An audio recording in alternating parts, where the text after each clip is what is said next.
こんにちは、ミッキーです。今回は丸の内八重洲攻略東京駅カフェ6選としてご紹介していきます。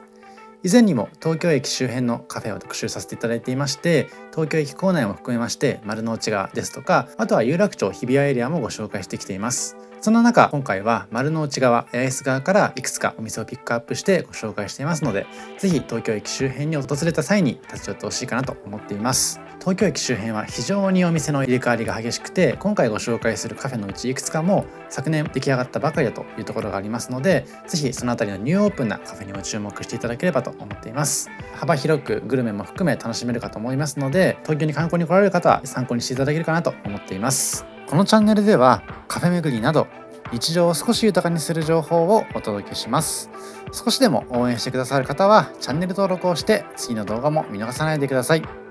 ちなみに今回ご紹介するお店の Google マップ位置情報は本動画の概要欄から確認することができますので、実際にお店に訪問する際の参考としてご活用ください。まずご紹介しますのはサラベス東京店というところでございます。こちらは東京駅の八重洲側にあるカフェでございます。1981年にニューヨークのアッパーウエストへ1号店をオープンして以来、味に敏感なニューヨーカーをはじめ世界中から来る旅行客やアメリカ中の食を愛する人々の心を掴んで離さない存在となっている、そんな有名店でございます。サラベスのニューヨーク店では活気あふれるニューヨークの朝の中で店頭から伸びていく行列がまさにマンハッタンの風物詩ともなっているということでございまして、さらにレストラン格付けガイドブックであるザガットサーベイというものでニューヨークナンバーワンのデザートレストラン、そしてニューヨークでブランチを食べたいレストランにも選出されているということでございます。もっと言いますと、ニューヨークマガジンというニューヨークの情報雑誌の方では文句なしのニューヨークの朝食の女王とまで言われているということでございまして、東京で楽しめるというところも贅沢だと思いますし、東京駅に来た機会に試してほしいような、そんなお店になっています。で、こういったクッキーだったりとかサラベスさん限定のお土産もあったりしますので、東京からのお土産として買っていかれるのもおすすめかなと思っています。そしてこちらがこの日にいただきましたクラシックエッグベネディックというものと、あとはホットコーヒーでございます。で、こちらのクラシックエッグベネディックは今1つ映ってるんですけども、本当は2つ提供していただくことができまして、2人とかで伺った場合にはプレートに分けて2つ分で1つずつという形で提供していただくようなこともできますので、食べたいスタイルとか食べたい分量とか頼みたいオーダーがありましたらお店の方に相談していただくと非常に柔軟に対応していただけるかなと思いますので、そのあたりの接客の部分もとてもお勧めできる部分になっています。こんな感じでエッグベネディックの中はですね、この外はふんわり中はとろっとといった食感もとても食べ応えがありますので、ぜひ試してみてください。続いてご紹介しますのはジャンバキッチンラボというところでございまして、こちらはグランスタ丸の内にあるお店でございます。以前にご紹介した丸の内特集の中ではですね、グランスタの駅中をご紹介したんですけれども、こちらのジャンバさんは駅の外で楽しむことができますので、東京駅の JR 口を出てしまった場合にでも楽しめる、そんなお店になっています。で、こちらジャンバなんですけれども、以前に神保町水道橋編でもご紹介したお店になっていまして、その中でもこちらのジャンバさんはカフェスタイルで楽しむことができますので、しっかりと腰を据えて、例えばこういった充電のスペースとかもありますので、作業をする際にも使っていただくことができますし、東京駅から出発するような新幹線を待つ間の時間でもここで充電をしながらジャンバを楽しむといった、そういった贅沢な楽しみ方もできるかもしれないです。ご存知でない方もいるかと思いますので、少しご紹介しますと、カリフォルニア発のスムージー専門店ジャンバさんが手掛けた世界初のニューヨークスタイルのデリカフェだということでございます。なのでこのカフェスタイル自体が日本だけではなくて世界中で初出店という形になってますので、そのあたりも注目すべきポイントかなと思っています。で、店内も非常に広々としていて、東京駅周辺でなかなか落ち着いて過ごせる場所が見つからないということもあるかと思うんですけども、穴場的な空間にもなっているかなと思っています。で、こちらのお店ではナチュラル、ヘルシー、ポップをコンセプトにジャンバブランドで世界初となる自分好みに選べるデリプレートやサラダ、ドリンク、スイーツを展開しているのが魅力だということでございます。こういったカラフルでポップなジャンバになる生活を体現できるというところが魅力になっていますし、ジャンバさんが伝えているナチュラルというところで個人に合わせて食事が選べるというところもポイントになっています。で、そのヘルシーな食事といいますと、具体的にはグルテンフリーとかビーガンとか、そういった食習慣の多様化にも合わせたメニューを提供していただけるというところでございまして、そういった意識づけの部分も日本だけではなくてグローバルを考えたようなお店になっているのかなと思っています。で、さらにジャンバさんの方ではヘルシーというところもコンセプトに掲げていまして、ダイエットとか美容とか筋力アップとか免疫力作り、そういったところにも貢献できるような面になってますので、健康志向な方でもこちらのお店に立ち寄っていただくと日々健康的な体にすることができるかもしれないです。続いてご紹介しますのはゴディバカフェ東京でございます。こちらも八重洲側にあるお店なんですけれども、毎日をちょっとよくをコンセプトにしたゴディバの世界観が日常で楽しめるカフェになっています。でこちらのお店は2020年に1号店としてオープンしたお店になってるんですけども、この東京駅グランルーフフロント店を皮切りに現在6店舗目のオープンが決まっているゴディバカフェだということでございますので、おそらくこちらの第1号店がとても好評だったからこそ今2号店から6号店までの店舗展開をされているのかなといった印象でございます。店内もこのゴディバの世界観を表しているというだけありまして、結構高級感があふれる設計になってますし、さらに建築自体も単純な四角形とか正方形のイメージじゃなくて円状になっているスペースの作り方とか、ソファー席を用意されていて、そのテーブルの形も含めておそらくチョコレートをイメージしたようなとか、あとカカオとかそういった世界観をきれいに表しているのかなというふうに感じました。でこちらのお店ではこちらのゴディバカフェのためだけに開発したチョコレートだったりとか、あとはドリンクとかフードも提供していただけるということでございますので、普段ゴディバを購入されているという方はさらにですねこのカフェだけの楽しみ方をしていただくと、特にゴディバファンの方なんかは嬉しいのかなと思っています。先ほどもちらっと申し上げましたけれども、チョコだけのお店かと思いきやですね、チョコだけじゃなくてサラダとかヌードルとかそういったフードメニューも充実していますので、ランチとかに訪れていただいて、さらにそのランチの後にチョコレートとコーヒーを買っていただくというところも、東京駅にお勤めの方々なんかは贅沢に楽しむことができるかもしれないです。でこの日はこちらのトリュフセットをいただきました。私も東京駅周辺に勤務していますので、ランチを食べた後にこういったトリュフセットをいただいて、チョコレートとコーヒーテイクアウトしてオフィスに戻るみたいなこともしていました。でドリンク自体もこのコーヒー以外にもですね、ソーダやアルコールもありますので、その辺も楽しめるポイントかなと思ってます。さてここまでは世界を股にかけるような高級ブランドをはじめとしたお店をご紹介してきましたけれども、ここでは日本の文化を象徴するようなカフェをご紹介できればと思います。こんな感じで東京駅でしか楽しめないようなお店がたくさんありますので、ぜひですねその東京駅ならではというところを参考にしていただけるように動画を作っています。こちらはジャパンレールカフェ東京というところでございまして、旅との出会い、人との出会いを生み出す日本旅の拠点として JR が提供するカフェになっています。このジャパンレールというのはまさに JR の代名詞ですよね。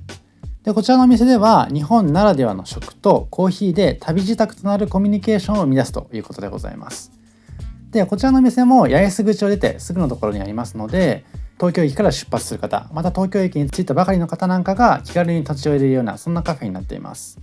こちらの店では全茶堂東京が監修の急須で入れるティーペアリングというものを楽しむことができまして、このお茶は全国で数%しか流通しない希少な茶葉を茶菓子と一緒に楽しめるおすすめのメニューになっています。他にもこちらのお店で提供されるような日本茶をお土産として買っていくこともできますので、日本人の方ももちろんですし、外国人の方々も本国へのお土産として買っていただくととてもおすすめできるかなと思っています。で先ほど申し上げていましたのがこちらのグリーンティーブリューイングセットでございます。日本茶の楽しみ方をガイド付きでいただくことができまして、さらにこの日本茶自体もとてもこだわりがある一杯になっていますので、ここだからこそ楽しめるような、そんなカフェになっているかなと思っています。でこちらのメニューでは新茶の時期に収穫した一番茶をブレンドせずに丁寧に焙煎して仕上げた甘み香りに優れる日本茶を目の前で入れていただくことができます。であとはこういった和菓子もいただくことができますので、和菓子と日本茶を一緒に楽しむことができるというところがポイントになっています。でこちらのメニューでは2杯目以降はご自身で入れることができまして、こんな感じで自分で茶葉にお茶を注いでグリーンティー、つまり日本茶を作るという形になっています。湯の中で開いていくような茶葉の様子を眺めることもできますので、日本の文化として動画にも収めていただくといいかもしれないです。続いてはさらに八重洲側からお店をご紹介します。こちらはバビーズ八重近さんというところでございます。前回ご紹介させていただいた動画が丸の内編だったので、今回は比較的八重洲側が多いかなという印象でございますけれども、こちらはサービスオブザイヤー2020受賞のニューヨーク初の名店になっています。冒頭でご紹介したサラベスさんもそうなんですけども、このニューヨークスタイル楽しめるところがポイントになっています。でさらにこのバビーズさんはこの八重洲以外にもですねたくさんお店がありまして、その辺でも楽しむことができるんですけども、特にこの八重近さん、バビーズ八重近さんがおすすめできるのでご紹介させていただいているという形でございます。でこのバビーズという言葉はおばあちゃんという意味でございまして、どこか懐かしい味を原点としたホット安らぐ美味しさを提供していただけるということでございます。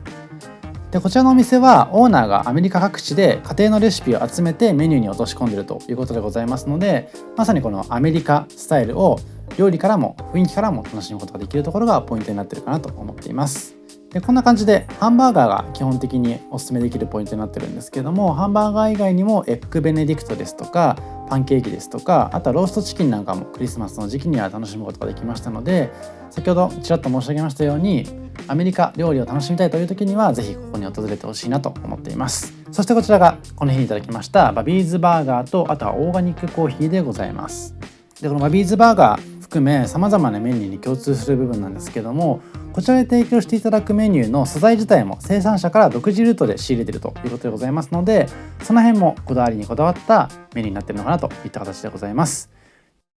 続いては東京駅の丸の内側を出まして二重橋前に向かっていった先にありますスターバックスコーヒー皇居外苑和田倉噴水公園店でございます。皆さん皇居を訪れたことはありますでしょうか？私は桜の季節なんかに皇居に訪れて桜を見たりという形でしてるんですけども、意外と皇居に行ったことがないという東京出身の方々も多いのかなといった印象でございます。ご存知かと思いますけれども、皇居はもともと徳川将軍がいた江戸幕府時代の江戸城があった場所でもございますので、そういった歴史的な興味がある方なんかもお勧めできる、そんな場所になっているかなと思っています。で先ほどちらっと桜が見れるというようなお話をしたんですけども、皇居はですね、基本的にこういった桜の見る季節とかに期間限定で開放されるといったイメージでもありますので、今回ご紹介するスターバックスは基本的に入ることができるかと思うんですけども、その他のスペースはぜひですね、インターネット上の情報を見ていただいた上で訪れていただくと確実かなと思っています。でこのスターバックスコーヒー、非常におしゃれな空間になっていまして、今までにスターバックスコーヒーのコンセプトストア等もご紹介してるんですけども、コンセプトストア以上に楽しめるポイントも実はあったりしますので、スターバックス好きな方はもちろんですけども、そうでない方もこちらのスターバックスはぜひ訪れてほしいなと思っています。都心であることを忘れてしまうほど豊かな木々に囲まれていて、ダイナミックな噴水の姿に心が癒される皇居外苑の和田倉噴水公園に併設しているお店でございます。でこちらのお店は2021年の12月1日にオープンしたばかりだということでございますので、もしかすると今のタイミングで訪れていただくと他の人はまだ体験したことがない高級な空間を一足早く楽しむことができるかもしれないです。でこちらのお店、なんでそんなにおすすめかと言いますと、まずはこちらのデジタルサイネージですね。このデジタルサイネージで商品を提示することで廃棄物の削減を目指しているということでございまして、それ以外にも使い捨てカップ 75% 削減のためのリユーザブルカップの販売をしていたりってところで、こちらのお店全体として環境に配慮した取り組みを推奨しているグリーナーストアということでございます。さらにグリーナーストア、おそらく世界中にはあるかもしれないんですけれども、日本の中ではこちらが1号店だということでございますので、東京駅だからこそ、こちらの皇居前だからこそ楽しめる極上の空間になっています。で店内自体も他のコンセプトストアと比較しても遜色ないぐらいにこだわりの空間になっていますので、まさにインスタ映えな空間の中で楽しめることができるようなカフェかもしれないです。席の数も比較的多いですし、私の中では結構スターバックスコーヒーって席の数そこそこあるんだけども、どうしてもこうギューッと凝縮された形で割と密な感じになってしまっているところが多いような印象なので、こちらのスターバックスコーヒーは席の間隔も広いですし、広々と各々の空間を楽しむことができるかもしれないです。でさらにこちらのスターバックスコーヒーの場合はテイクアウトされた場合でもこの皇居自体の空間がとても素敵なので、外で飲んでいただいてテイクアウトで楽しんでいただくというのも楽しめるポイントになってますので、こちらはあまり訪れても外れがあったりというところのリスクも回避できるかなと思っています。で結構東京駅周辺ということもありますし、丸の内側ということもありますので、平日とかに伺うと金融系のビジネスマンの方々がパソコンを開いて仕事をしているのかなといった形でございます。でこちらは店内の内装も含めて非常に環境に配慮したような空間になってますので、今映していますこちらのテーブルも木でデザインされたようなテーブルになっています。ということで以上、丸の内八重洲攻略東京駅カフェ6000をご紹介させていただきました。